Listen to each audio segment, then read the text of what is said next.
Hello, everyone. My name is John Mumm. I'm with the New Mexico Interstate Stream Commission. I'm the water planner here with our group.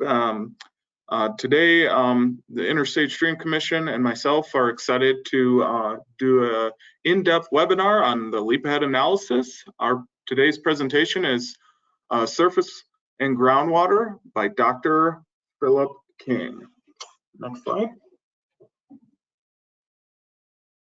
First of all, just in case you haven't attended any of our previous webinars, I'm going to do a short summary of some information before the presentations, just so in case you haven't been to any of the other ones, you get a big picture of what we're working on.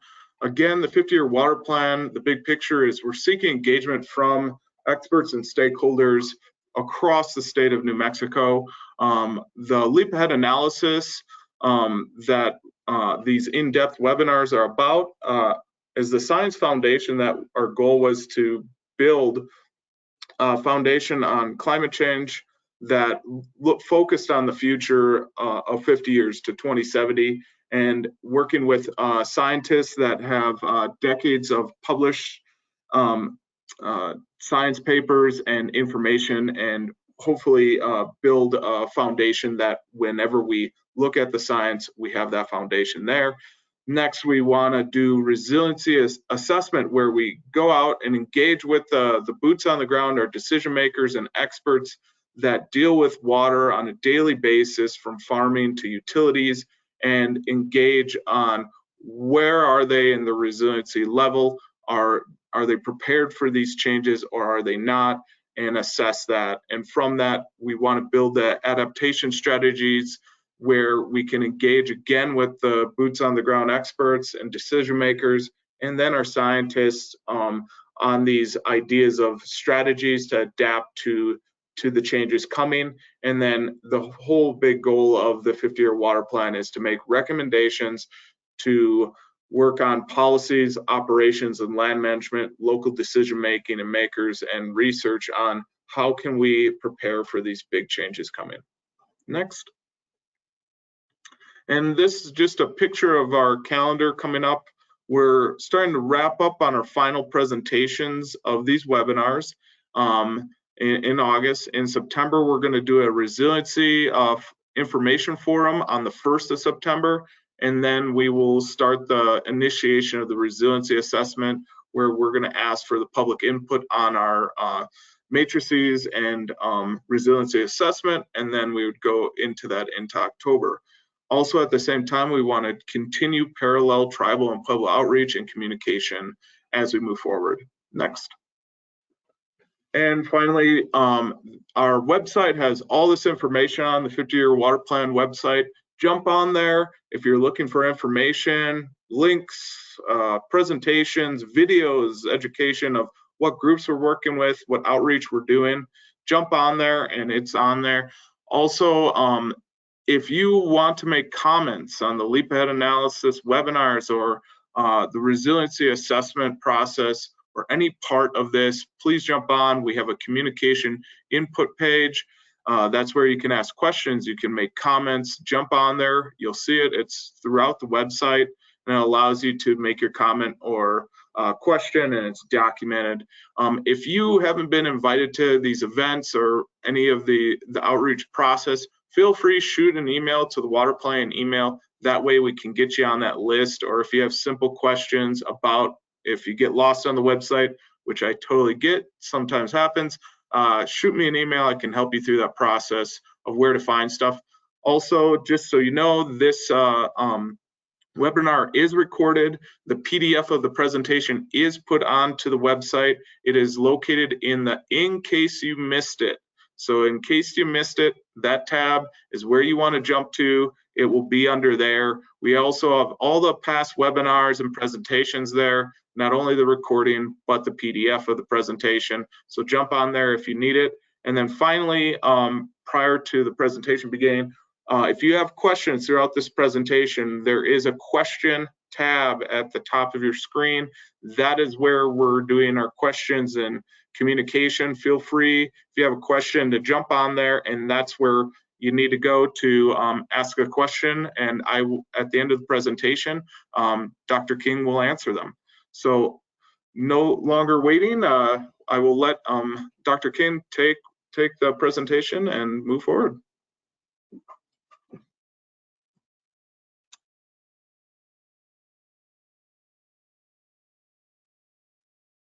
Okay, thank you, John. Let me briefly introduce myself. I am Phil King. I've been a professor at New Mexico State University in the Department of Civil Engineering and worked in many aspects of water through the last 31 and a half years. I will say that as of July 1st, during this the functioning of this panel, I did retire from New Mexico State University, so now I'm a retired professor. Several of the other presenters have said, and I will echo that when the state wanted to go assemble a panel, they got the right people to do this. This has been a wonderful panel to work on, and hats off in particular to the Bureau of Geology, both for their technical and logistical support, but also for their expertise in herding cats. What we are, I know a lot of the previous presenters have laid this down, but my incorporation of a couple of these slides is a little bit different. As you have heard before, if you've been following this series, we are certainly seeing an increase in temperature. I think that is beyond debate. It's happening. There's no doubt it is there, and you see that in the upper graph where since probably 1980 or so, we have seen an increase of something on the order of 4 or 5 degrees, 4 degrees, say, Fahrenheit across the state. And that is not evenly distributed. It's not seasonally distributed or anything like that. But there is no question that we're seeing a warmer climate, and a warmer climate with no additional precipitation, which is the lower graph. We don't have a clear signal on what's happening with the precipitation the way we do with temperature, but a rising temperature without a corresponding rise in precipitation inevitably leads to a more arid climate, and that is exactly what we're seeing. One of the things that I will focus on initially here is a lot of the uncertainty. And uncertainty is something that I think laypersons misinterpret. Uncertainty has been an excuse for failing to take action on climate change in the past. I see it as quite the opposite, and we'll get into some of that in just a minute. But the uncertainty begins with, you know, as the man said, forecasting is very difficult, especially about the future. We have 2 levels of uncertainty represented in this graph, looking at where New Mexico's temperature is going out to the end of the century. And you see that even if we knew that we were going to be in a lower emission future scenario, we still have an error bars of several degrees Fahrenheit by end of century. If we are in a higher emissions scenario, we still have, you know, a broad band of future outcomes in terms of temperature, but we really don't know if humankind is going to get its act together and bring us to a lower emission ceremony. So really, we could be anywhere from a 2 degree to a 14 degree increase by end of century, because not only do we not know how the exact climate is going to play out, but we don't even know what emissions scenario we'll be in. So there is a lot of uncertainty, no doubt. Some of the very likely impacts that are going to strike us, and by very likely, I would even say so likely that they're already underway. Lower stream flow, and as a result, lower aquifer recharge because of this increasing aridity I spoke of. We don't know if we're going to get more precipitation or less precipitation, but we do anticipate that we'll get greater year-to-year variability in that precipitation. And it is quite possible that what precipitation we do have will be concentrated in fewer, more intense events, individual events. We anticipate hotter and more severe droughts. I don't think there's any secret to this either. We are in a hot drought right now, in fact. We're seeing decreasing snowpack with earlier and reduced snowmelt runoff. That's one of the effects of the higher temperature that Fred Phillips discussed, is that when you do start losing water, the place you really lose it is in the runoff component. That, as I will discuss today, is going to press greater demands on groundwater. We get into kind of a vicious cycle here very quickly. We're going to see increasing vegetative stress, increasing catastrophic fires. Not gonna, we are seeing. As a few of the previous speakers mentioned, this will lead to increasing flooding and sediment transport, irreversible to damage to our soils through that loss of vegetation and erosion, not just erosion, debris flows, and all in all, degraded quality of surface waters. So it's a pretty bleak outlook, isn't it? Well, let me talk a little bit about the uncertainty, because this is one where when the other speakers have talked about it, I think all the uncertainty that they talked about kind of trickles down to me. So let me run through the uncertainty. First of all, as I mentioned before, we don't know if we're going to be in a high emission future or a low emission future or something in between. There's uncertainty associated with that. Which of those futures we are in has a great deal of impact on what the outcome will be by the year 2070. Even if we knew the given future scenario, there's a lot of uncertainty in the climate response. Climate is a very complicated thing, and there's a lot of tipping points where small changes in, for example, temperature can lead to huge changes in overall climate, and they compound on each other. So even if we did know the future emission scenario, we could not specifically say what our climate will look like in 50 years. Even if we knew the climate response, as you have seen in some of the previous presentations, there's a great deal of uncertainty in how the watershed, the landscape, and ecosystems will respond, because they are delicate things. Will they shatter like glass? Will they break like wood? How will they change? It's very uncertain there. Even if we knew that, we do not know how humankind will respond. I'm talking here more about at the local level. I would say that, being as we are New Mexico and not the United States or India or China, we're talking very much adapting to a climate that is changing due to effects that are really beyond our control. Rather than trying to mitigate climate change, our primary focus here is on adaptation to a changing climate. And we do not know how humankind, how we will deal with this. That's a very complicated issue. There's politics, there's science, there's the internet involved, all sorts of things that can go wrong. Given all the above, there are lots of water user support systems that will respond. And I'm thinking of things here like the financial systems. How do lenders who finance farming operations respond to an increasingly arid climate in New Mexico? Changes there can certainly have major effects on how business is done in the state. There are tipping points where little changes, little incremental changes in one parameter can have effects all out of proportion in other parts of the system. And certainly this is a complex system which exhibits all the complexity we come to expect from complex systems, I guess I could say. I'll also say that there's an extreme dependence on initial conditions. And this is one where this kind of really brings home the whole uncertainty notion.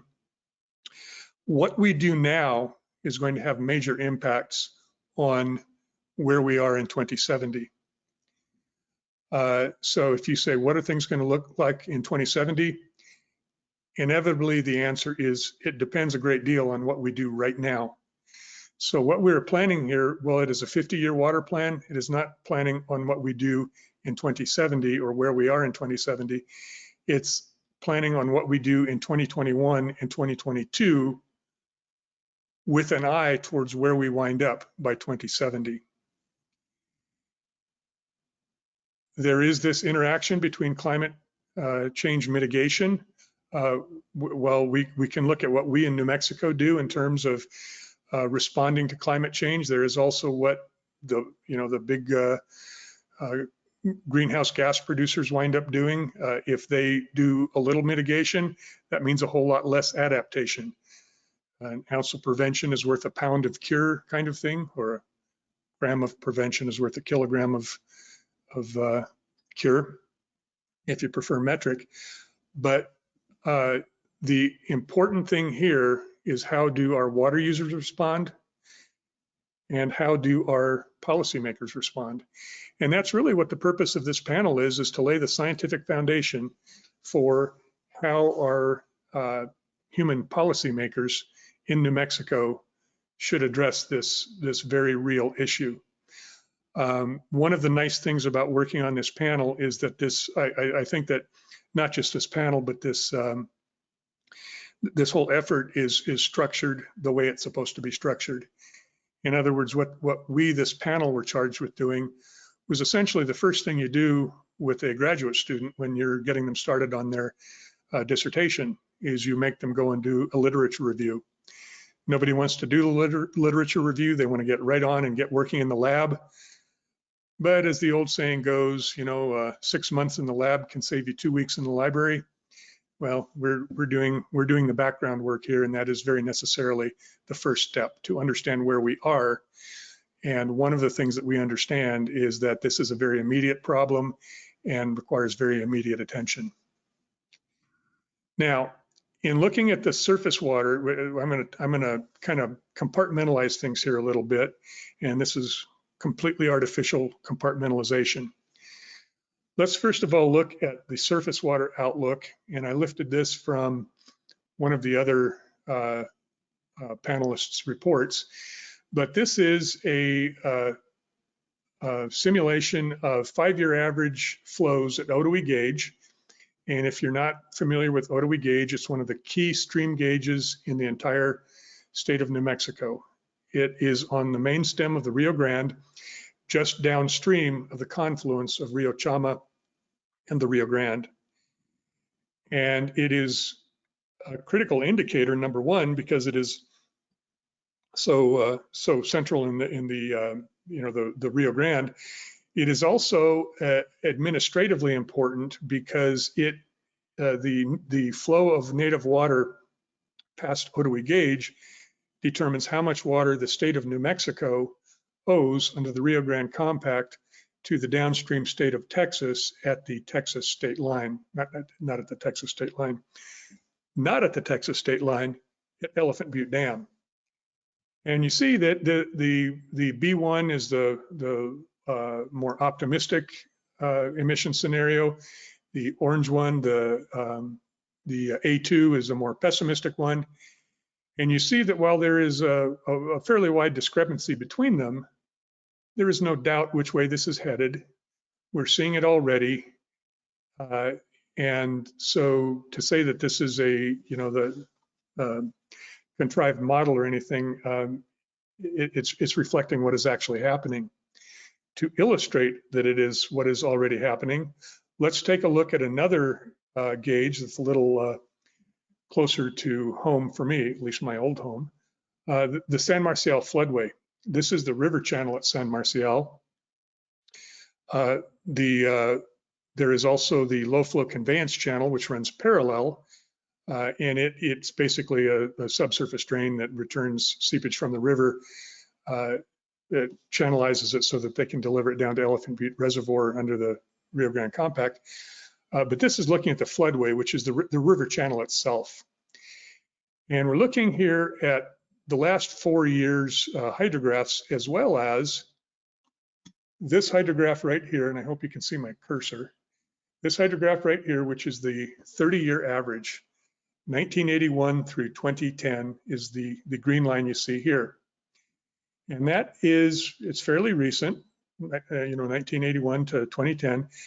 But what it shows you is your sort of low winter and early spring flows. Then in March, it starts to ramp up, peaking sometime around end of May, beginning of June. Then it tapers down through July and goes back to sort of our late summer and fall levels down here. This hump you see here in March through July is the spring runoff. And this is the absolute bread and butter for the Rio Grande project from Elephant Butte South. This is what it was built to impound and store and re-release to meet irrigation releases. Well, let's take a look at the last 4 years and see what happened. First of all, in 2018, and that's this blue line you see down here, 2018 was not a great year for snow. And what happened is if we had, I forget what it was some 70% or something of snow, but we got virtually no spring runoff. The spring runoff just didn't happen that year. That's 2018. In 2019, the red line, we had a banner year. And you remember that in the middle Rio Grande, they were worried about bursting levees and things like that. There's just no pleasing some people. But we had a good, healthy snowpack, a good, healthy spring runoff. That's what a spring runoff ought to look like. Then we went to 2020, and 2020 was about as close to an average snowfall year as you will ever see. What happened in 2020? Notice that 2020 was following a very wet year, so you would assume the watershed was pretty wet. Average year, maybe we'll do better than average runoff. Not so.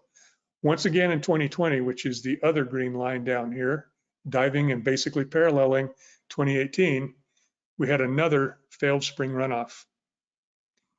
And thus far this year, we're looking at another failed spring runoff. We had a little blip in the middle here, but that's about it. We're back down to it. The river has been going intermittently dry for some time now. We do get these little spikes, which are stormwater flows that peak very short duration, maybe high instantaneous flow rate, but short duration, so not a whole lot of water volumetrically. So this is not really too much conjecture. It's really not too much forecasting. It's kind of taking a look at where we are now, and this is already well underway, and I encourage you to keep that in mind. We're not talking 2070. We're not even talking 2022. At this point, we're talking 2021. So in order to explain through the potential impacts on surface and groundwater supplies in the state, I'm going to go back to a little fundamental hydrology, and you just can't shut a professor up once they get to lecturing. So I'll try to move through this fairly quickly because it is quite intuitive.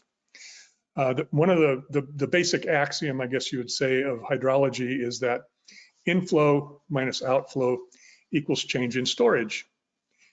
To cast this as the first commandment of hydrology, I would say thou shalt not create or destroy water. And if you take any control volume, any system, if you want to take a pipe, if water flows in, some water flows in, some water flows out, any difference between the two must be a change of water in storage inside the pipe because there's no place else for it to go. This also works for a river.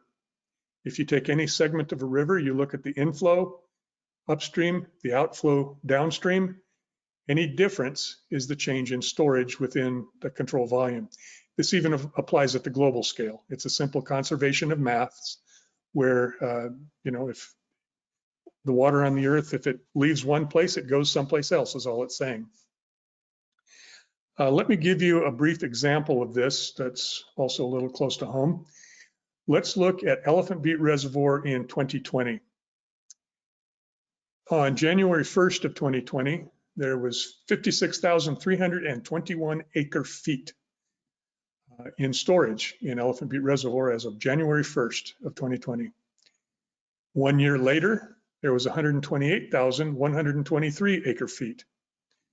So that was a reduction in storage, a change in storage of negative 418,198 feet. Okay. Well, there is inflow, And that inflow comes in up there at San Marcial. If we look at the inflow at San Marcial, and this is both the floodway and the low flow conveyance channel, we had 202,096 acre feet flow in, and there is an outflow that is measured at the river below Elephant Butte Dam. There's another metering station there, and that was 613,057 acre feet. So inflow minus outflow equals about 401,000 acre feet. But I just said there was a change in storage of 418,000 acre feet. Are we violating the fundamental or the first commandment of hydrology? This is inflow minus outflow. That is change in storage. Well, in fact, the inflow term and the outflow term are missing a lot. The error, in fact, is 17,000 acre feet. And what that source of error is it is the net sum of evaporation, which is an outflow. We did not include that. Rainfall directly on the surface of the lake, which is inflow. We did not include that.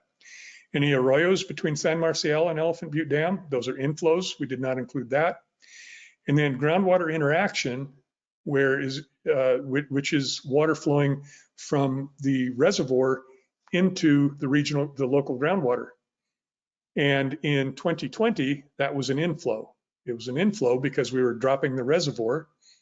What happens is you raise a reservoir, you push water out into the surrounding aquifer. When you drop that aquifer, that reservoir, water flows back in. It releases back into the dam. And because we did go from, over 500,000 acre feet down to 128,000, we certainly had a net groundwater gain. But so confident are we is that we can say that the sum of these unaccounted for errors, and there are probably others. I mean, you could get it down to people going swimming and getting out while they're wet and transporting water out of the reservoir, but we're not going to take it down that far. These are the big ones, and we can say that they sum to about 17,000 acre feet. Okay, so that's this concept. The bottom line is that inflow minus outflow equals change in storage. That is an inviolable fact of physics. Water doesn't compress much. If it's there, if it came in, it either went out or it's still in there. Now let's look at how, again, I'm going to divide things up in very crude terms. I'm going to take a look at how groundwater dominant systems will react, how surface water dominant systems react, and how conjunctive surface water and groundwater systems react. Now, no system is really purely, well, maybe there are some that are purely, but most systems are not purely groundwater or purely surface water. That's why I say dominant. But if you're looking then, I'm going to very crudely divide the water use sectors into two sectors also. And again, this is also a sort of a continuum. We have agriculture, and my primary focus here is going to be on irrigation because that's the largest water use in New Mexico by far. In fact, globally, it is the largest water use by humankind by far. It exceeds all other water uses by humankind combined. So to look at groundwater dominant systems, you got the Pecos Valley Artesian Conservancy District or the High Plains, both of those over on the east side of the state, where they are entirely reliant on groundwater. You have domestic, commercial, municipal, and industrial, which I will call DCMI. That's basically not agriculture. And if you say, well, what about dairies? Actually, dairies are generally classified as industrial. So domestic, commercial, municipal, and industrial is DCMI. And some examples there would be the city of Las Cruces and the city of Carlsbad, where they do not even have the capacity to treat surface water for use in their DCMI systems. On the surface water side, many of the acequias, particularly in northern New Mexico, are entirely reliant on river flow. The MRGCD, now this is where it gets a little sticky because MRGCD, some of the farmers do have wells, but they are very, very dominantly reliant on the surface water of the Rio Grande. There are DCMI examples of surface water dominant systems. Las Vegas, most of their water comes, or I believe it's 90% of their water comes from the Guayanas, which is a river very much under stress at this point. And Farmington, which gets its water primarily from the San Juan. So they do have groundwater capacity, but they are definitely surface water dominant. And if they didn't have their surface water, they would be in a world of hurt. On the conjunctive side, I've listed CID, and I know CID probably considers themselves primarily a surface water dominant system. However, there are farmers there that have wells, and in fact, they, like the farmers in EBID, started out as a surface water dominant system. But going back to the drought of the 50s, in response to the surface water shortage caused by that drought when it hit, the response was to turn to groundwater, to extract groundwater to get through those periods of shortage. We have a few cities that are using both surface water and groundwater. The two that come to mind first would be Albuquerque and Santa Fe, both of whom have surface water, much of it imported, particularly for Albuquerque, imported through the San Juan Chama diversion or trans basin diversion project. Santa Fe, who gets some water from San Juan Chama and from the Santa Fe River, but they do also have groundwater capacity, which they rely on significantly, particularly when their surface water runs short. Now we're going to go through this matrix and take a look at representative systems and kind of take a look at what's happening. And I think that while there is a great deal of uncertainty, as I talked about when I was going through, uncertainty on top of uncertainty, while there is a lot of uncertainty, I think it's pretty clear where this is all headed. Again, it will depend extremely on how we as water managers and water users respond to this rapidly changing climate. So let's take a look at the groundwater dominant systems first.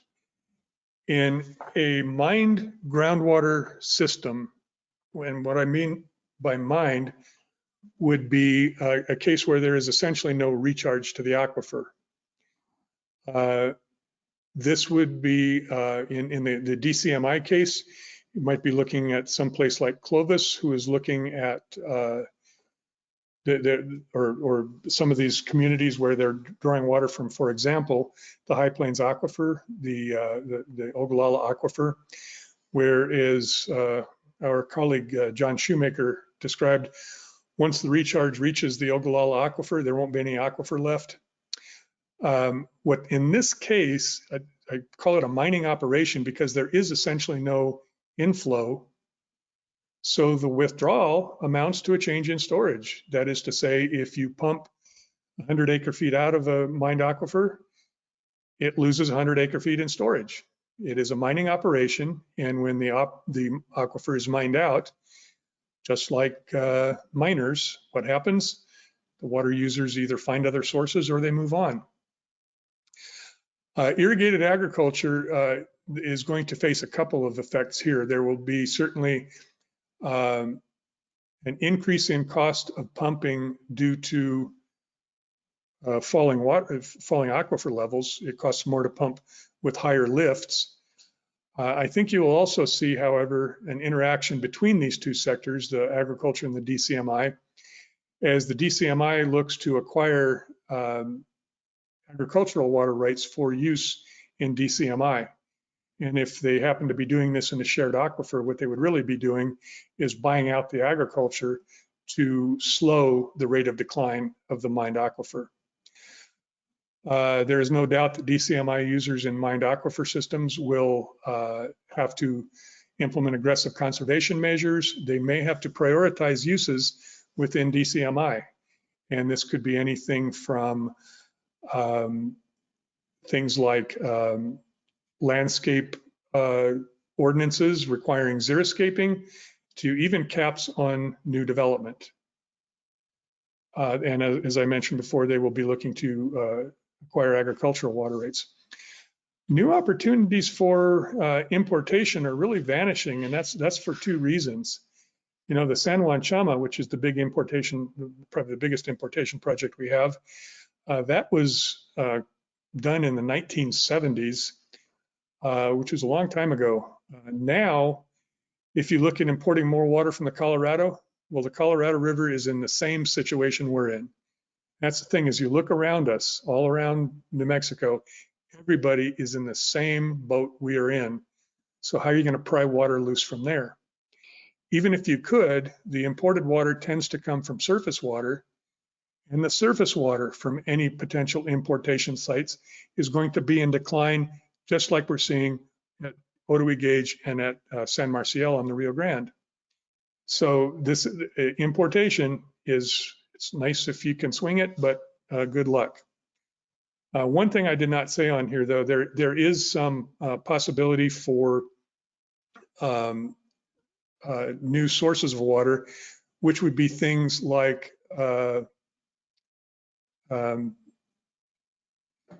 desalination, where there are some opportunities for desalination in various places around the state. We've got the Tularosa plant. We're looking at putting one in for an industrial park down in Santa Teresa, but those are fairly small bits of water. If you look at the overall shortfalls that we're going to be looking at with climate change in our traditional surface water, groundwater supplies, they're fairly small in scope. They're not going to offset it completely. They may, bridge us along a little bit, but they're not going to certainly fix the problem to maintain status quo. In recharged groundwater systems, we run into another conundrum here. Here you have recharge, so you have inflow minus outflow equals change in storage. But where is that inflow coming from? Well, generally it's coming from surface water. And surface water tends to be appropriated to senior water rights holders, because it was appropriated first. It tends to be senior. Therefore, if you pump groundwater that is hydrologically connected to a surface water system, you may get into trouble with the holder of that senior surface water right. Now, both agricultural and DCMI users will run into this. They will find two things happen. That number one, they'll have reduced surface water recharge because the surface water system is compromised is reduced by climate change. But also, as the surface water declines, everybody starts using more groundwater. The effects of groundwater withdrawal on senior surface water rights will very likely become more of an issue. Not very likely, already is. And we're seeing this on the Pecos, we're seeing it on the Rio Grande, we see it in various places around the state. When we look at surface water dominant systems, these are probably the most immediately vulnerable.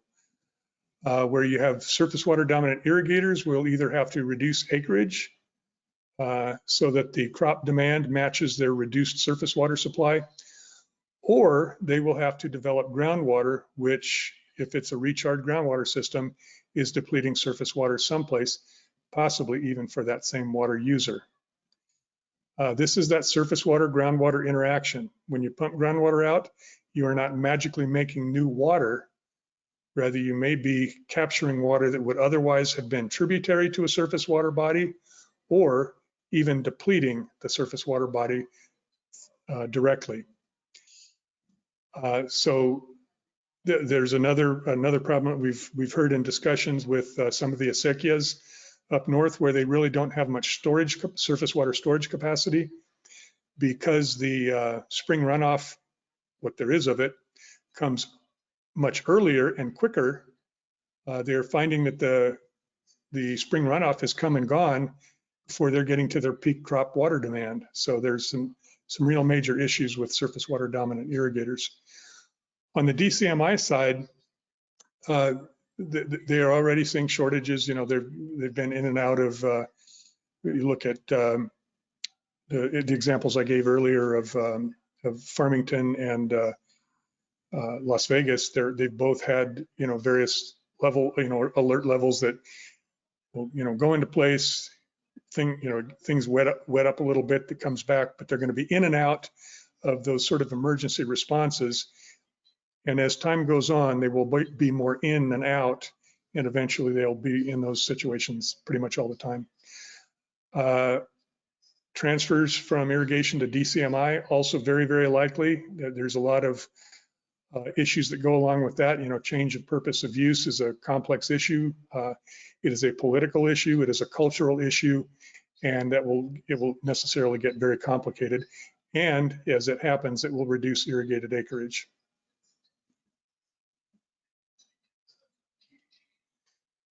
Next, let's look at conjunctive surface water and groundwater systems.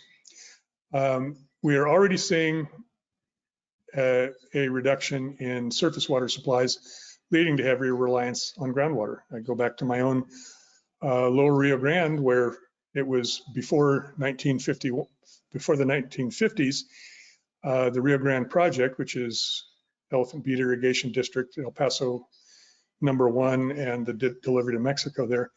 The irrigators in EBID relied entirely on surface water. In the 1950s, drought came home to roost, and the agriculture would probably not have survived the 1950s were it not for the development and use of groundwater to supplement the surface water. This creates this effect that I alluded to before, which is when your surface water recharge to the aquifers is reduced, and this is reduced by shorter seasons, by smaller reservoir releases, means less time for infiltration processes to occur and less water to feed them. You get reduced recharge to the aquifer, and at the same time, the water users will respond to the shortage in surface water by pumping more groundwater, which is this double whammy on the aquifer that can very quickly lead to large losses of groundwater storage. This is what you call a positive feedback system, and not positive in any positive way. It's positive feedback, kind of like a positive COVID test. And that means that a little reduction in surface water can lead to a big reduction in groundwater storage. Looking at the hydrologic balance on the aquifer, your inflow, which is your recharge from the surface water, is reduced. Outflow, which is the withdrawals by water users, increases. So the inflow goes down, the outflow goes up. What happens? You get a strongly negative change in storage, which manifests itself as aquifer decline. And this is already underway. Now, there are a few common things we can tease out of this. First of all, there will probably be a long-term shift from water rates from agriculture to DCMI. And I say this as a consultant to Elephant Butte Irrigation District. I think this is pretty much inevitable. There's a saying that it's a lot easier to fallow a cotton field than it is to fallow a subdivision. And so I think what you will see is the price of water will increase until it, the reason, for example, that farmers in the Mesilla Valley grow pecans is not because they don't use very much water. They do, they use a lot of water. It's not because, well, it is because they make a lot of money. But at some point, the opportunity cost of selling out to DCMI will be sufficient that farmers will respond as rational economic operators and begin to sell to DCMI. It'll be expensive, and there's no avoiding that. Water is going to get expensive. That will change the nature, the character of the state. We rely very much on, or a very major part of our cultures, not just our culture, but our cultures, whether it be indigenous or Hispanic or Anglo, is very strongly rooted in agriculture. And so I do not see a status quo for agriculture in the future. in spite of their senior rights. There will be changes that occur. The question is how we manage them. I also, you can see a significant reduction in use. This is necessary because if you reduce the inflows, you can live off decreases in storage for only so long, but thou shalt not create or destroy water. So eventually there is going to have to be a reduction in use in both sectors. This is not telling you that that we are going to have to deal with less water. This is saying that we're going to have to deal with a lot less water. This is going to be a difficult and painful process for us. We're not very good at this, to be quite honest. Water planning and policy development will require very difficult and politically unpopular choices. I am reminded, if you saw the last King of Scotland, about Idi Amin. As Idi Amin is falling, he is yelling at his little Mzungu advisor, and he says, "You didn't warn me about this, and you didn't warn me about all that." And his advisor says, "Yes, I told you all that." And he says, "But you didn't persuade me." And this is where we are now. We're telling, we're saying it, it's out there. Let's hope that this persuades the people of the state to get on this and get on it quickly, because again, this is dependent on initial conditions. And I think that was about my target time. So if there are any questions, I will be happy to field a few. And let me see if I can get this so I can see the questions a little better. I can read them for you if you want. Okay, please. So, yeah, if you have any questions, please use the questions box and I will relay them to Dr. King. The first question is, if the OSC continues to issue well permits for continuing real estate developments, such as the Beta settlement, what will happen to the aquifer, like the Ogallala?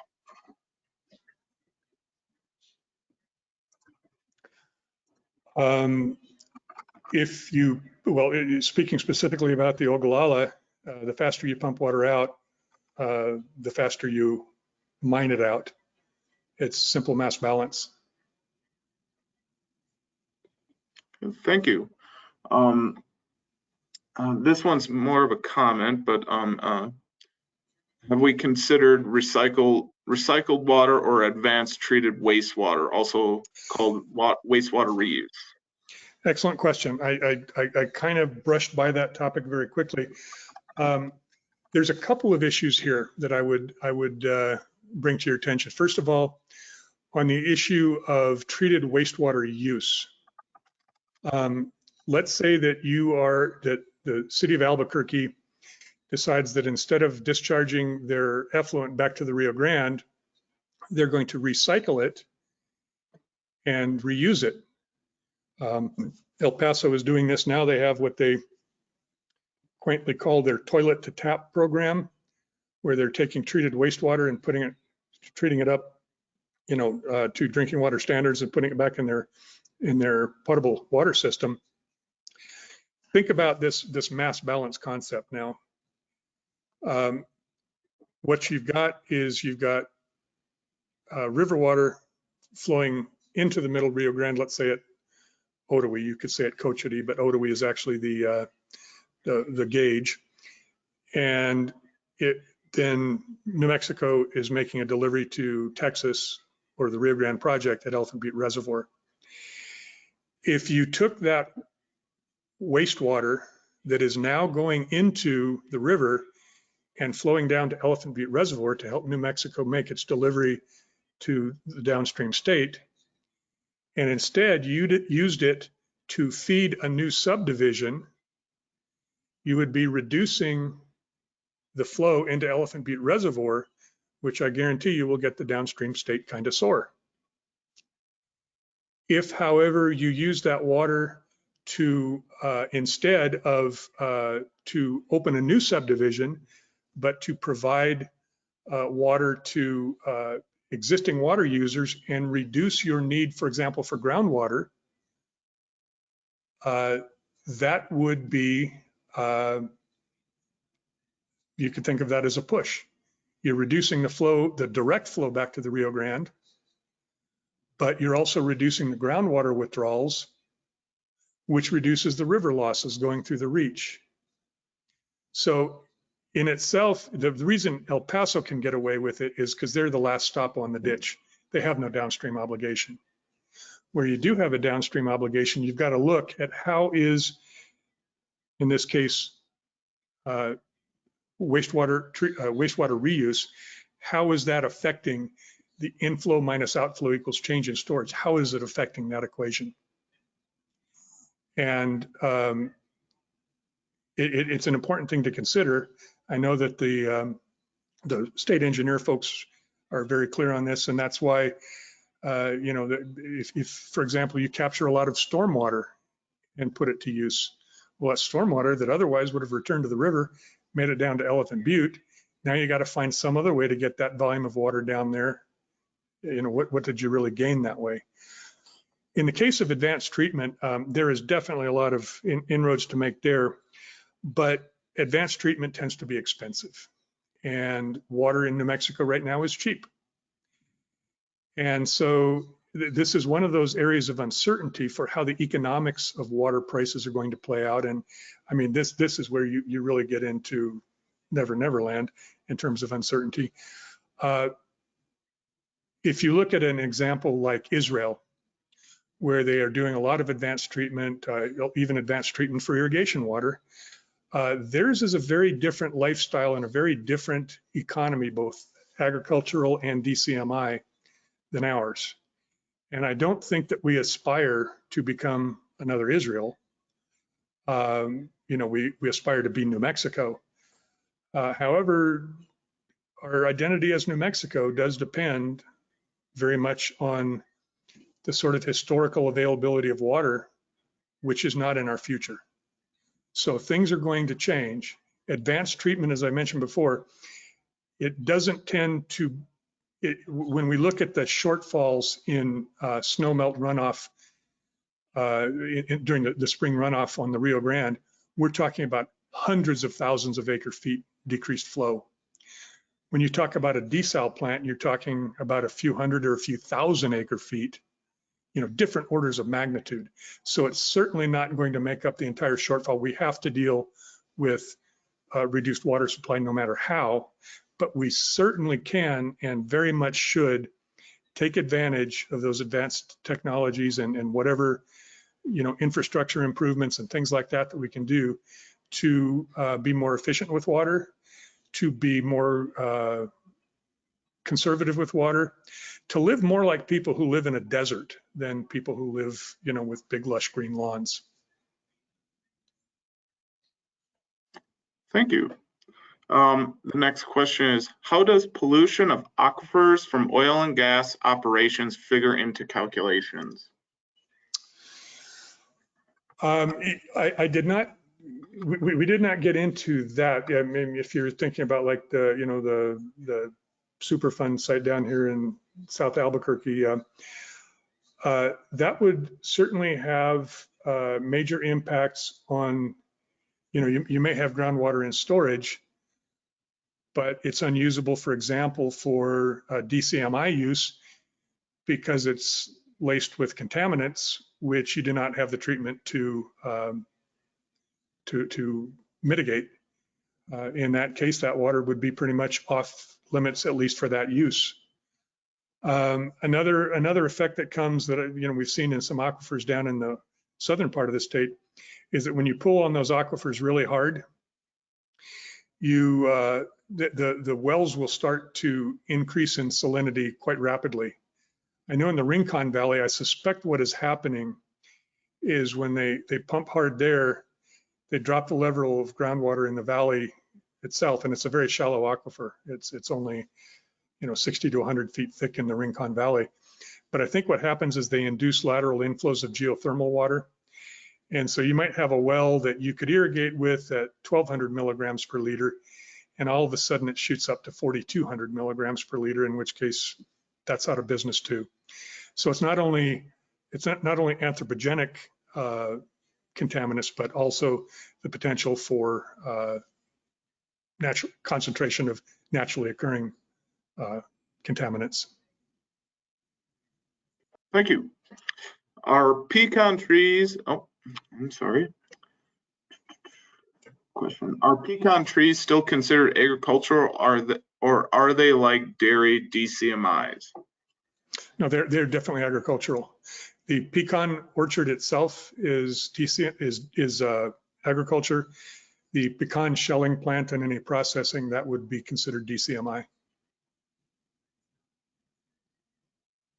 Thank you. Here's the next one. You stated that you don't see the status quo for agriculture remaining despite the senior status of their surface water rights.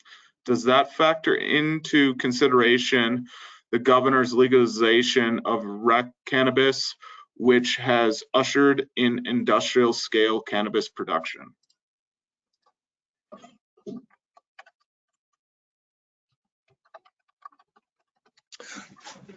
That's a good question, and I really don't know the logic. I do know that I had talked to a few policymakers, and one of the things about cannabis, or hemp for that matter, is that it certainly can be successfully raised as a low water use crop, particularly when you get into recreational cannabis. I would assume that that would be done in a greenhouse type operation. If you don't do it in a greenhouse, somebody else harvests it for you. So you'd be doing it in a greenhouse operation, which have much lower water needs than open air agriculture. But I don't know if that specifically went into the governor's thinking or the legislature's thinking. Thank you. Your estimate of, just a sec. Your estimate of other water loss at Elephant Butte, evaporation, seepage, etc., of 18,000 acre feet seems very low. My understanding is that we lose about 80 inches or 100,000 acre feet per year on average to evaporation. Can you speak to that? Did you miss a zero or magnitude? No, it was absolutely correct, and I know exactly the issue here. That you're right. That does seem pretty low, but there's two reasons. For one thing, the 80 inches, I don't know, that seems a little on the high side, but whatever your evaporation is, you multiply that by the surface area of the reservoir. And if you got a reservoir with 1.5 million acre feet, yeah, you're going to lose 100,000 acre feet to evaporation. But if you run your reservoir into the ground, you're not losing so much to evaporation because you just don't have the surface area. The other thing is that what evaporation did occur would have been offset by that groundwater, the groundwater inflow into the reservoir due to the dropping water level that occurred in 2020. So yeah, you're right, that's not the number you hear a lot, but that's not the year where they calculate that number. Thank you. What are the prospects for sustaining environmental flows and river ecosystems in the lower Rio Grande, given likely declines in surface water and groundwater due to climate change? Could lower Rio Grande water markets be designed to provide incentives to secure enough water to sustain a semblance of nature and ecosystem services? Well, that's a good question, and you know, I focused more on the human use of water here, but I am afraid that the river ecosystems are going to suffer quite a lot, no matter what we do. You know, they evolved and developed around a very wetter past than the future that we're looking at. Specifically in the lower Rio Grande, there is a provision already where the International Boundary and Water Commission maintains several restoration sites up and down the river. They're kind of at points, areas where there's a good opportunity for establishing habitat, particularly avian habitat or riparian habitat. Not so much in channel. Boy, in channel is tough. But the riparian habitat, they actually already have the ability and have acquired water rights to either actively irrigate or passively irrigate these restoration sites to establish things like, riparian forests suitable for southwestern willow flycatchers. As things dry out, though, that's going to get harder and harder. There's just no two ways around it. Thank you. Your next question is, with the west getting drier and the east getting wetter, where will we get our food from in the U.S.? You bring up another excellent point here. Looking just at New Mexico, if our response to reduced water supply is to reduce agriculture and food production, we'll just import more food, right? Well, it's like importing water. The other places that are producing a lot of food are facing the same problems we are. If you look at, if you want to, buy rice imported from the Indus or the,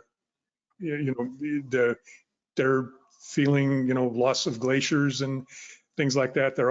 So many places are facing similar sorts of results that here we've got a population headed for certainly 8 billion and likely 9 billion.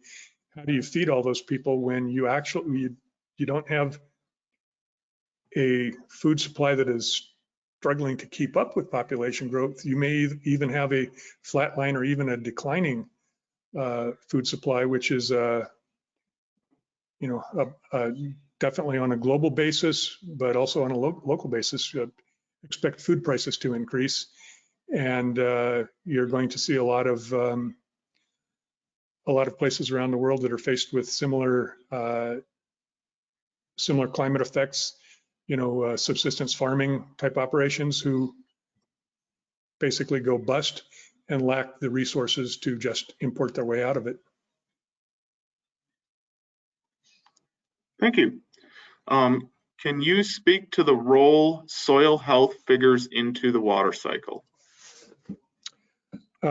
Soil health is probably one of the most critical and most underappreciated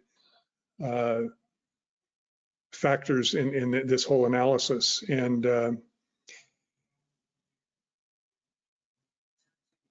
the desert soils are inherently fragile. They are, you're taking these fragile desert soils and basically beating on them with a sledgehammer with this climate change. It's, the vegetation stress, the loss of vegetation, the soil exposure, the, water erosion, wind erosion, it's sort of again, more of another aspect of positive feedback where, the worse your soil gets, the less recharge you get, the worse your soils get. That is an underestimated factor, and I would encourage you to look at the presentation from this series on exactly that topic, because it's a deep topic that I can't do justice to here. But you'll see there's a soil health focused presentation in this series.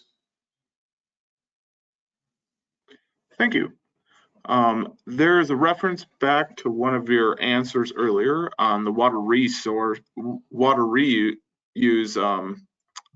question, and they bring up, however, there are certain periods when there are excess return flows available that are above what are needed to offset depletions to the river, based on that water reuse. That's correct.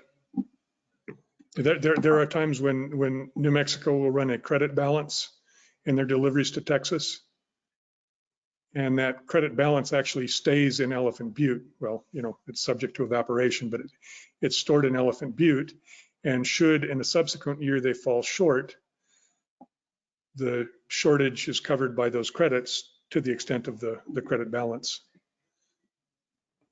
I'm just talking about the Albuquerque situation here, but when you're talking in general about stormwater capture, if there is no downstream obligation, by all means, capture all the stormwater you can. If there is a downstream obligation, you do have to look at how capturing stormwater will affect that. Thank you. We move oil across the country to market. Should states in the Southwest be seriously considering options to import water from parts of the country that are expected to see increased precipitation as a result of climate change?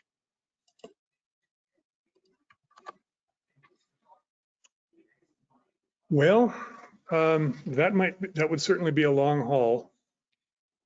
And I would think that if you're looking at large scale, there have been various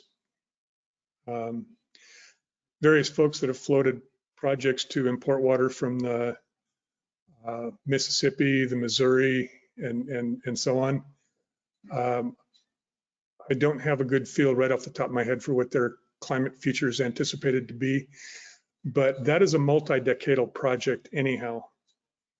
And so what we're experiencing right now, this shortage, this will not wait for that to get completed.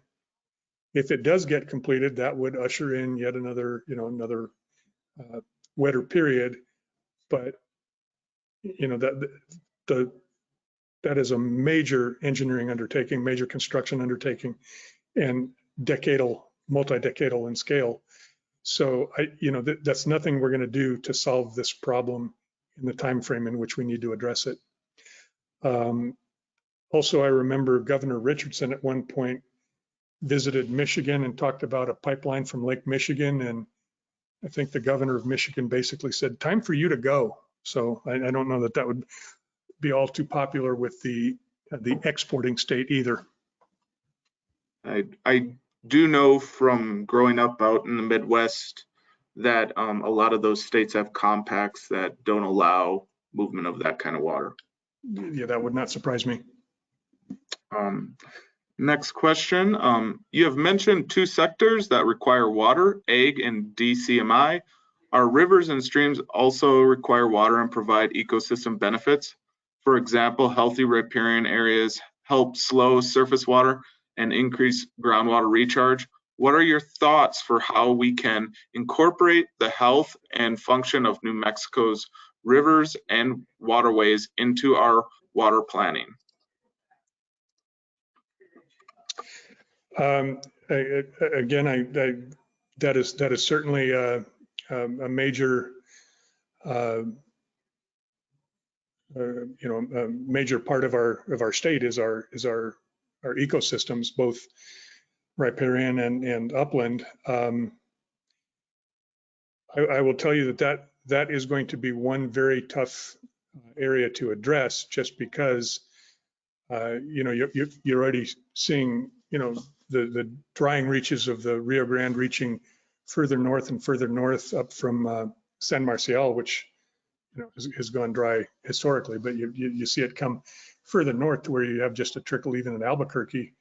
The trouble is it takes a lot of flow in the river to make a river do its ecosystem thing, and I certainly would support and encourage addressing these ecosystem issues. I will tell you it's going to be a challenge. So there is no sugarcoating for it. It's going to be real difficult.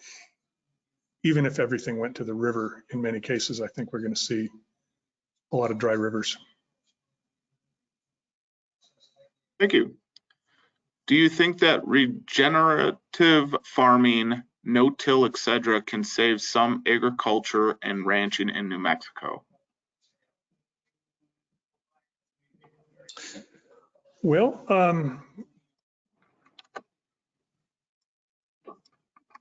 I certainly think that's that's prudent to examine the possibilities of that. Particularly on the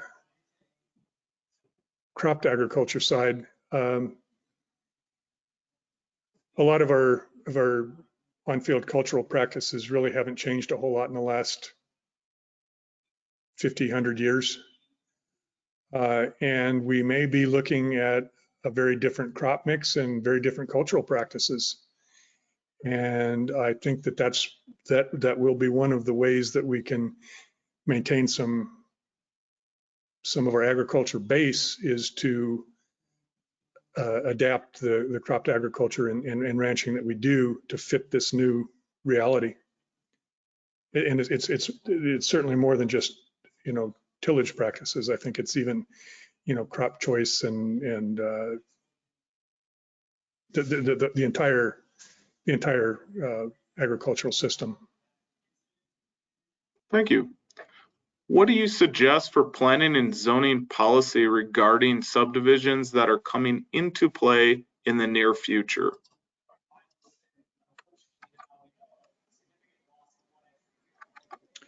Boy, that is such an extremely site-specific thing. I guess what I would say is that I don't really have a fix for, you know, the issues that you know, a planning and zoning board or somebody like that would face. They know their system, they know their water system and their environment a lot better than I do. But I would say that it is absolutely crucial that when they are looking, you know, both on an individual basis, you know, what they're reviewing right now, but also their policies and their review procedures and rules and regulations going forward do need to take into consideration this decline in water supplies. They can't just ignore it and see what happens. Thank you. Could better management of storage and releases in reservoirs help help substantially alleviate input-output deficits?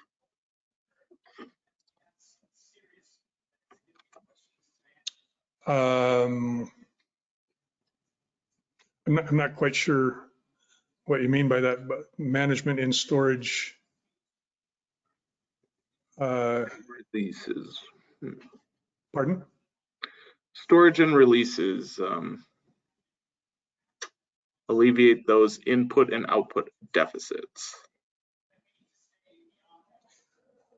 Well, if your releases are going to meet a demand, and if you meet that demand and your inflow is decreasing, your storage is, you know, necessarily decreasing. It's inflow minus outflow equals change in storage. So what this really does take is a sort of a holistic approach where you manage the inflows by looking at what's going on upstream. You manage the outflows by trying to reduce demand downstream, you know, by, you know, as I say, by moving water between sectors and things like that. Water conservation, whatever else you can do to reduce the release. And the storage is what it is. You might have some of those to try to minimize some storage strategies, which are, you know, storage is controlled by inflow and outflow. So you do, it is dependent on whatever your source is, and it has to be responsive to whatever the demand it's serving. But you know, there could possibly be some opportunities to, you know, maintain lower storage levels if you're confident that your inflow will meet your outflow, and you can run lower and thereby minimize evaporation. But again, these are relatively small amounts of water relative to this rather daunting shortfall that we're going to have in runoff and recharge. Thank you. Are there any plans for storing water underground or covering the water in some way to slow evaporation?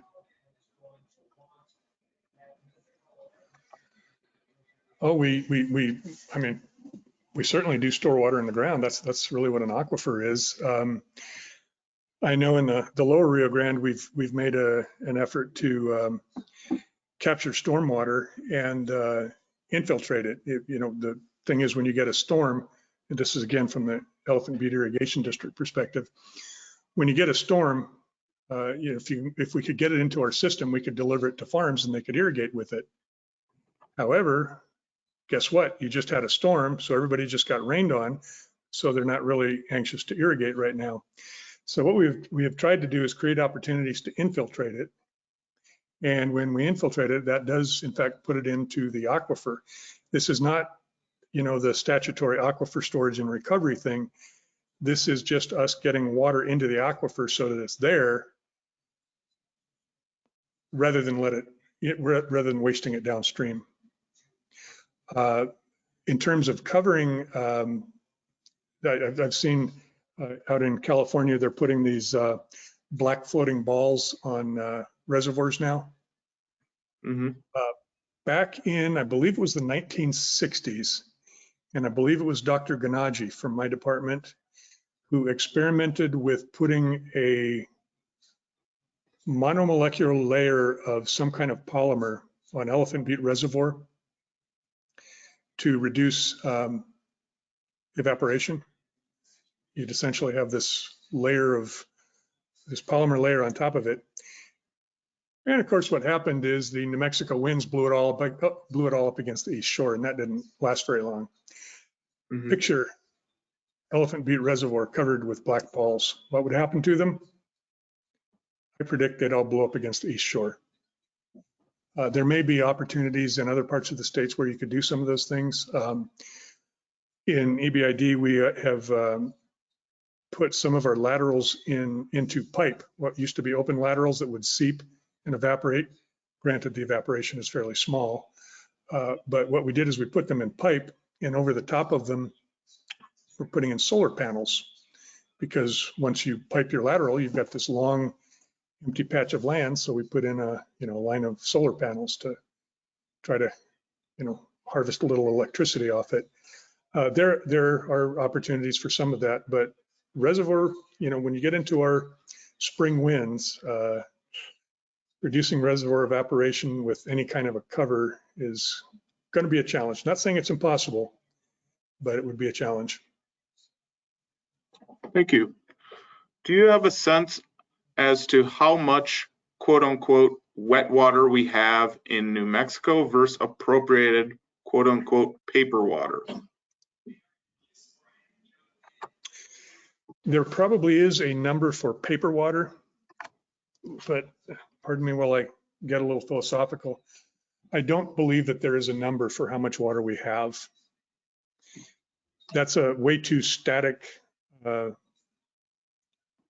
idea of water.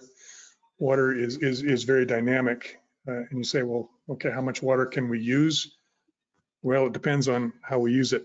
The bottom line is that you could quantify. I mean, the state engineer could go and add up all of their, water rights, and you could come up with a number for that. But the supply side of thing is just a really dynamic thing, and not subject to simple quantification. Thank you.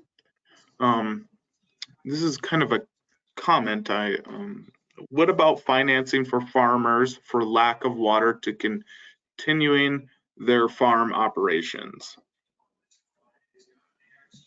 Is that an option?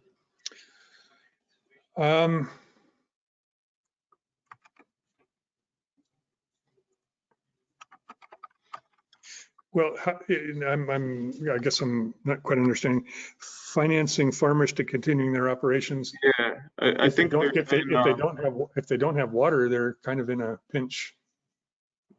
I think it's instead of having them continuing their farming, we finance them instead. Oh, absolutely.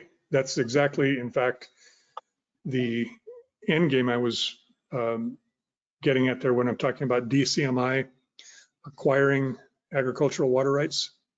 Mm-hmm. That's paying those farmers to stop farming because you bought their water right. It has to be worth their while. It's a market-driven process.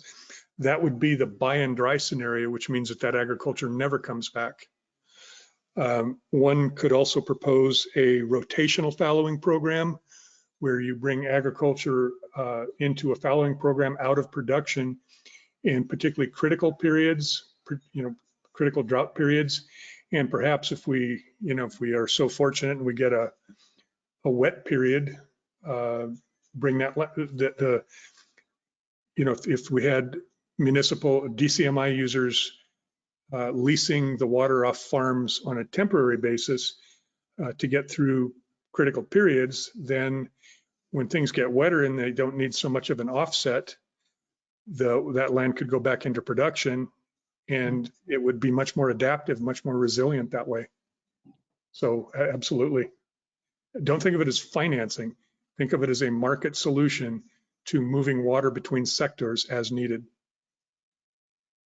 Thank you. What about alternative crops for farming, such as greenhouses or hydroponic farming? Has anything been done regarding these ideas and issues?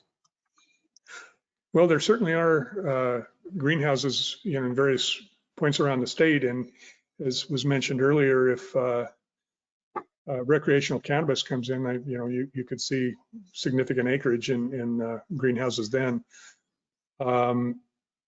But again, what really drives it is what, number one, what is economically viable, and number two, what we have the infrastructure for. Our infrastructure is very good for dealing with the crops that we grow, alfalfa, cotton, pecans, vegetables, whatever. If you bring in, brand new crops and brand new growing methods, you need new equipment people, you need new markets, you need new processing plants. There's a lot of infrastructure that has to grow up around it. But these are some of the issues we certainly need to be looking at. Thank you. Can you comment on the SRP program initiated by the Army Corps of Engineers and how that impacts the current management of reservoirs in the Rio Grande and Pecos rivers? What does SRP stand for? Let me look that up. I come up with Salt River Project, and I'm just sure it's not that.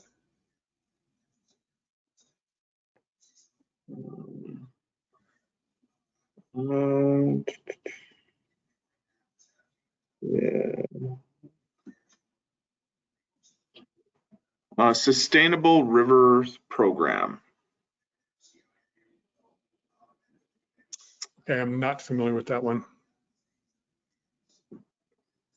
I apologize. All right. Thank you. Here's the next question. As Will Rogers said, reservoirs in the West are where we spread our water out to dry. Is there a better way to store large amounts of water, such as controlled groundwater recharge? Certainly, if you have the aquifer for it, that is a good potential. I will tell you though, in the case of Elephant Butte, which at least in its better days, it was the largest reservoir in New Mexico. That is, it was designed and built to release water for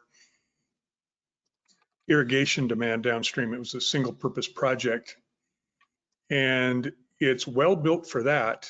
And in fact, by capturing the very high flows and releasing it slowly, you wind up with far more usable water coming out of Elephant Butte Reservoir than if there were no reservoir at all.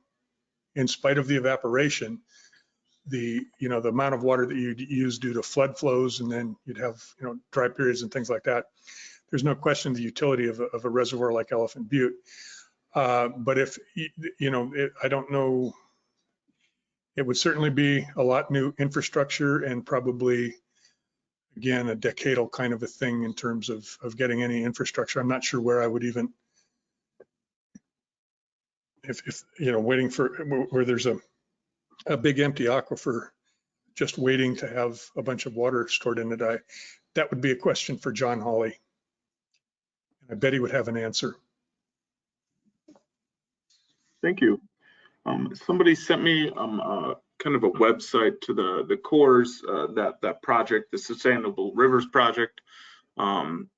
It's a project with the U.S. Army Corps and the Nature Conservancy Partnership, it represents an ongoing effort to reoperate core dams to achieve more ecologically sustainable flows while maintaining or enhancing project benefits. That's more of a comment. Just Okay. Again, I'm really not familiar with it, so I. all right. Currently, we have went through all the questions. We'll give a few moments for any final questions. Again, if you want the recording, this is available on the 50-year water plan website. If you have questions or comments, feel free to jump onto our comment section of the website. There's 4 different spots. It's really easy to find. Jump on there, comment, shoot a question if you have further information you need. Here is another question. How is a water shortage going to impact dairies and processing plants?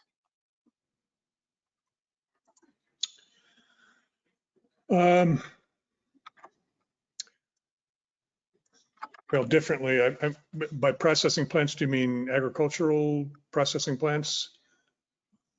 Onion sheds and things like. Well, let me start with dairies. I recall the rule of thumb is that about half a dairy's expenses are feed. And so they're very sensitive to feed prices. Unfortunately, as water gets short, water gets expensive. As water gets expensive, feed will get expensive. And that will not be a good impact for dairies. In terms of the processing plants, again, this is one of the critical, you bring up a good point here, and that is that if you're running let's say a chili processing plant, you don't process your own chili. You process chili from a whole bunch of farmers in order to make it a viable chili processing plant. As we shrink agriculture, there will be these tipping points where we may lose the critical mass it takes to support things like processing plants and equipment dealers and all the sort of support enterprises that go into making production agriculture work. And so I know that in EBID for sure, we look at a controlled contraction because we don't want to pass that tipping point to where irrigated agriculture is simply no longer viable. Because, if people wanted that to happen, they would have moved to Phoenix. Thank you. There's a comment, perhaps we should move away from dairy and meat products anyways, especially considering the water shortages. Thanks for your input. Again, I would say that is a global statement. Yep. Well, are there any final, I think we're at the end of our questions. Do you have any final comments to give, Dr. King? Yeah, there is one I would like to give. This all sounds very bleak and sort of doomsday. They even call me Dr. Doom in the Lower Rio Grande. But I am not without hope in this whole process. And the reason I am not without hope is because I spent 31 and a half years as an educator, educating the children of New Mexico. And I am hopeful that this next generation of scientists and engineers and policymakers will do a better job than my generation did at addressing these issues. And all we did really was exacerbate a already negative situation. But I have hope for this coming generation, and let's hope they live up to my aspirations for them. Well, thank you. And thank you again for presenting today. This is a great webinar of information. especially for all of us in the state. So thank you for taking your time and helping with the leap ahead analysis. ISC and myself, thank you for all the work you have put into this, especially this presentation today. And thanks everybody for attending.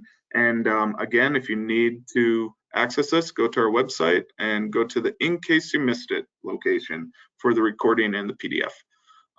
Thanks everybody, and we'll see you next, I believe Monday is the next webinar at 2 o'clock and 2 p.m. So feel free to join us again at 2 p.m. on Monday. I'll see you all then. Which one is that, John? I believe, let me find it. That is the main overview of the different regions. Let me get the title. Just one second. It is called Overview of Regional Differences, and it's by Kristen Pair3. Okay, I will catch that one. Yep, 2 p.m., August 30th. See you all there. Bye-bye.